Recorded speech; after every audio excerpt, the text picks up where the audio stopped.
Novi loloto danyo fonyo maufe amamamo unkilao kata ke mauto le ye topo lolonu ye fe gbogbo kokwe fe unseya nega kasi unti ole gbefe kekeme mato ya jile gbedona mi adu moto de siede abale koko je be siagbe ene maulo mila eyata elebe mi oha mi atemu adoje si maufo loloma le miame alebe lolo kenye mau nekpo no fe le miafe agbeme maua edeblibo le edokisi menye enyekplio akpele unti be afi wa deblibo o vole pe blibo de detala eva be yawo mi o kata mi o ha mi deblibo le gbogbome le luvome le entila magoha e le go katame ela be nyala glena mi be Yesu Kristo ma kweli echo plegbe ede mafo me eya moko no katanto Yesu Kristo kenye maudi de kama meko no katato ela be biba kwena mi bana ne eya ma no mela omo wana le kesi o wana o eya enye amegbeto kata fe kekelila ene yebe agbefe kekelila so asiola kena yabe Yesu Kristo yele efiadu le fa agbezaji eyatan le gafofo yemela medibe mahle tefere na wo no vinye ne unto na bia maufo gbogbo ne na demenawo na bia maufo gbogbo kenye gbogbo kokwe ke kwa anu mename ke dia anu gomename ke dia edo kifiame ke dia maufe nyenye gomename ke nabe otoasi nunyala be nu gomesela abeleke fia Salomo biabe ye hia nunya kwesi ye choma ogoy ma onene alebe na suo mi okata sinene make alebe mi atemu ajesi akpo ma ofo nyenyele mi afa agbeme ni akata mi nyabe esike mi afoto Yesu Kristo va agbenyigba ejila esike abosan ke nye efutone la eva te po gakera le yento fenya kenye yento doki la etwe chogbenya na abosan chogbenya na satana yotone bena ne terale igbo futola tedale igbo maudolo ova suboe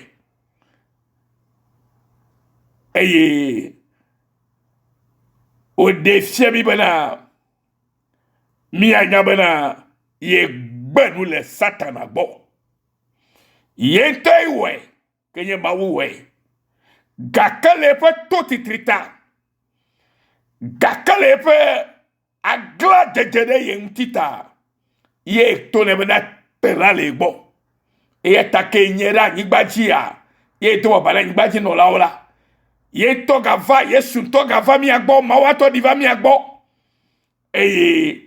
o va cho enyame bena futo kenya la nyigbaji a ye do ba la nyigbaji to la ma po musera anyigbaji to ji o ye fe amewowo ji o e la be ye fa gbegbogbo le o me no vinye ne atondo je sibe ma fe agbegbogbo ma fe nyenye le me la kena nyabe edu abosamji edu satanaji eye oyo be jiru la glo le go katame ela be Yesu kenyemia papa toke wode de tonami eyo chode de pokonami ya etona bosamene terale gbo to satramele terale gbo yo terale gbo ke mawuya gbo be abosa lo satale terale gbo ke oya kenye amegbeto ke mawu wode yen topo no manu de nleko ya la gona abosan alo satana ma ha o ha la gona be ke afeto nye mawu ke dem tona be na terale igbola terale nye hagbo alebe masubo mawu aleke tutu ojedo be masubo la be gbela satana la magado blem obloto mofofo oji ke yo manya nu ke komu wo mu le tututu tayi amekoro to si chagla chala wegbe le chachi o me le yim no binye me gbo be ma hlem de na segome ne na bia gbokwe na de gome na o mi ahlem le Luka fe agbale eta ame we de kiame le Luka fa agbale ta we de keku ki blato vo ene are de blato vo adiame ne na bia ma o fe gbogbo kenye kokweto a na kpere ti o la be ma o fe gbogbo la gbogbo kokwe e ya to kwa nu na me e to dia nu gome na me e to sia gome nyi e yo ye de na fie na me le ketutu no ale do la be maula e dia do ko fia me ameleke mesro mawu ade do ko fia o yi ala to nye mawu ketutu ye o nye le agbo me hallelujah mile noir le Luka fe agbale eta we de kekukui blatovo ene to de blatovo adiame unti la fe akadi enye wo nku ne wo nku jijala wo ameblibola kataha me lako kene evodila wo ameblibola kataha me la do viviti e ya unti ponyue bana kekeli sile meola na ganye viviti o azon na wo unti la bribola mekle eye afiade ke me do viviti o la e me bribola kata la kle abe alesi akadi kple efe kekle krena na o ene unti la fe akadi enye wo nku ne wo nku jijala wo ameblibola kata ha me lako kene evodila wo ameblibola kata ha me la do viviti e ya unti ponyue bena kekeli sile meola na ganye viviti o azon na wo unti la blibola mekle eye afiade ke me do viviti o la eme blibola kata la kle abe alesi akadi kple efe kekle klenana ameo ene alo klena ene novi maune irao senya ya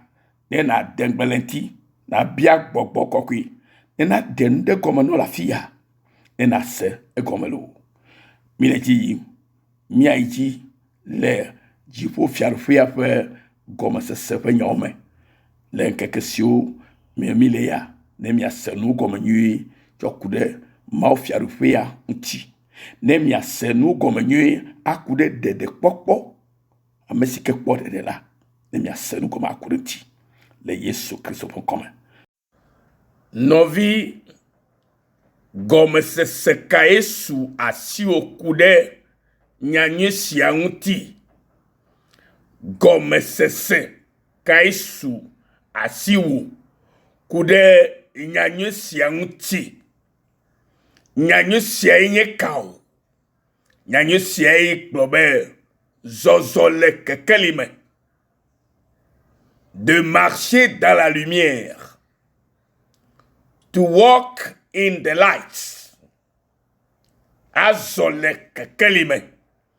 Ke gɔmesese kae su asiwo ku ɖe nyanyui sia ke gblɔ be woazɔ le kekeli me la ŋuti o ma. Alléluia. Ne miayi ɖe Biblia me la, miate ŋu ahlẽ nu le Yohanes ƒe agbalẽ etame 8 bukui 20 me. Jean chapitre 8, 12. John 8, 12. Miayi dzi le vegbe me. Azɔ Yesu gaƒo nu na wo gblɔ bena, nyee nye xexea me ƒe kekeli la. Ame si ke dzia yo nye me la, le viviti me zɔ ge akpɔ o, ke boŋ agbe la ƒe kekeli anɔ esi. Agbe ƒe kekeli do la nɔ ame sia ame si. Ame sia ame si ke dze Yesu yome la, magate mu zɔ le ake le viviti me akpɔ gbeɖe o. Nenye be enyre zɔzɔm le kekeli me la, ye gɔme nye bena agbe la ƒe kekeli Yesu asiwo ta ye. Si ke nye be edze si Yesu eye ele zɔzɔ kpli eye menye woe gale agbe o ke boŋ eya ke nye kekeli la ye le agbe le miaƒe agbezame.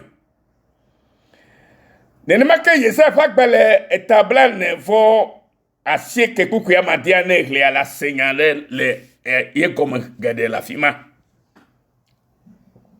Eya ta ke Yesu yi ɖe eƒe nuƒoƒo dzia, egblɔ be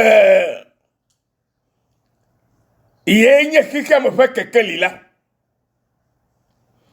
Nye nye xexea me ƒe kekeli la. Ne Yesu nye xexea me ƒe kekeli ɖe nɔvinye,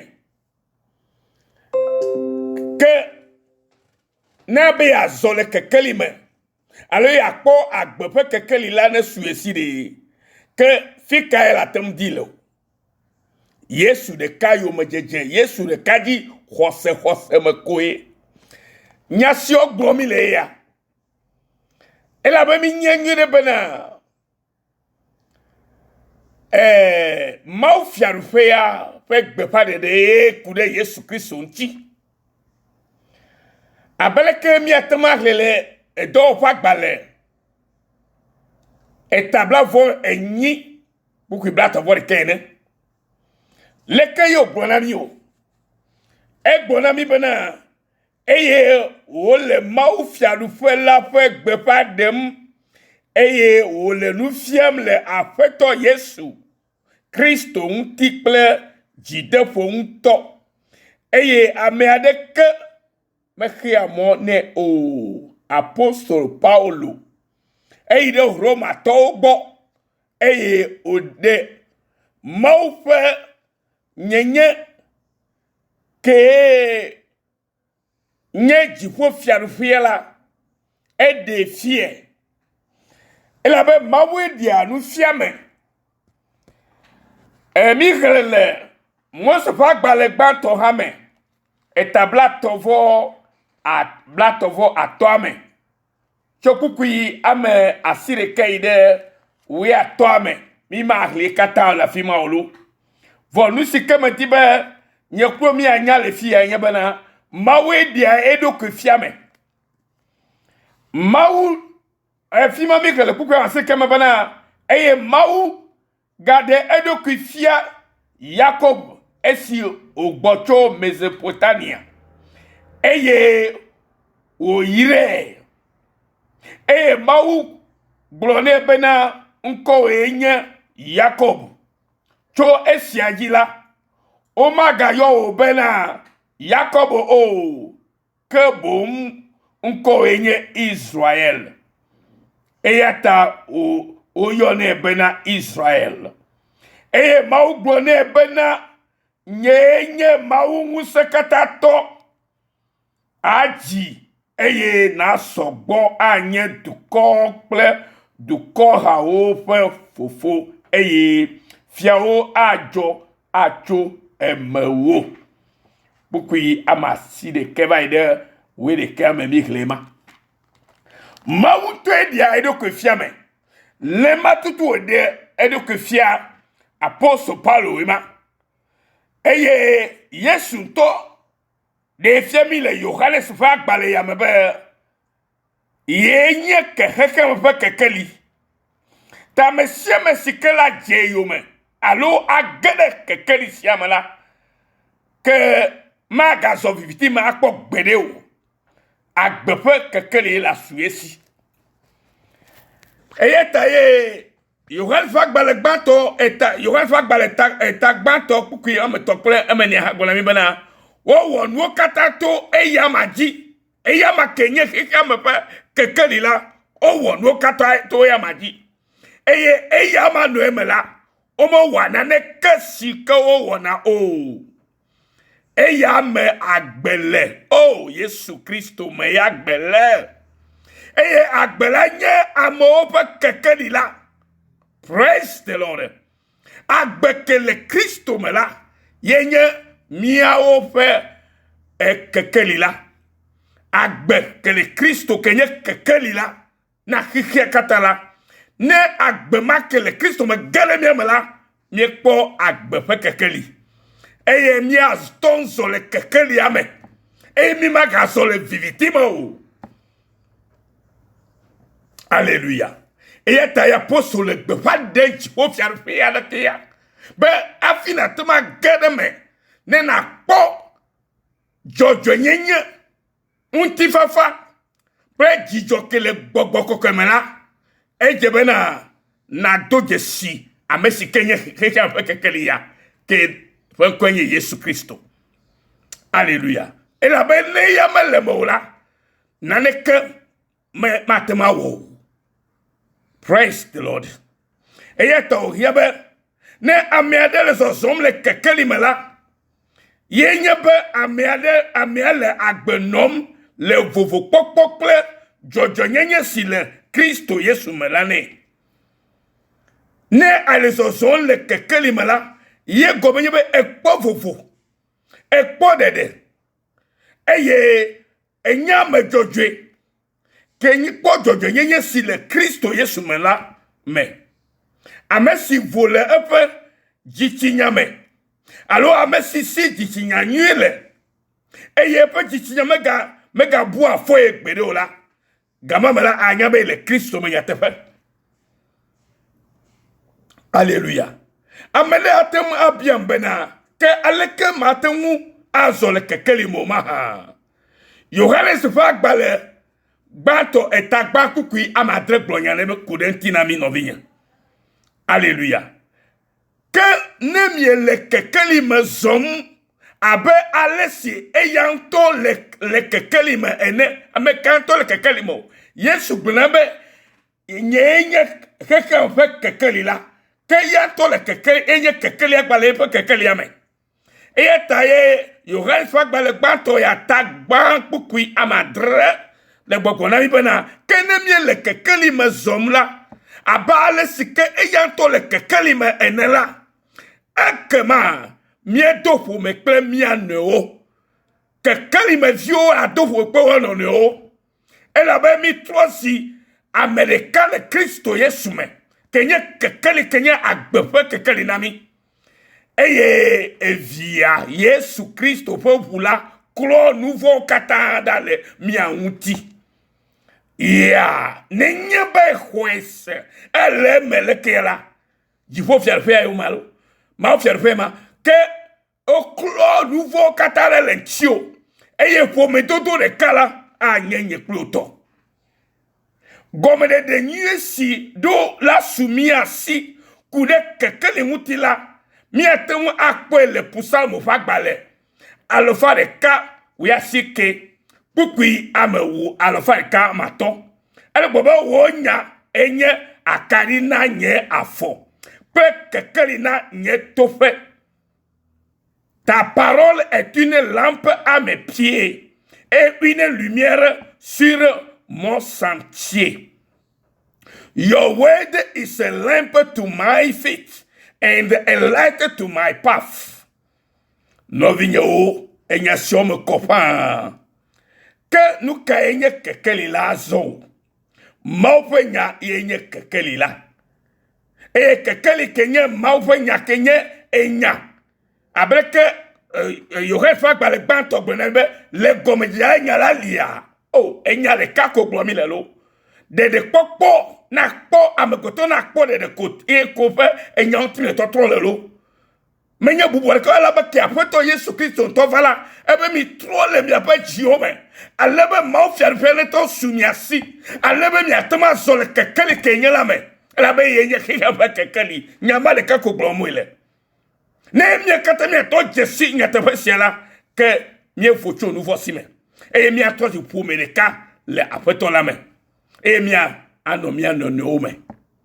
To via le Kristo Yesu me. No vi lo loto. Me le bogobe ke nu kanye kekeli la. Ma ofe nya enye kekeli la. Zozo le kekeli me la enye be ame agbenono la na sode ma ofe nya nu.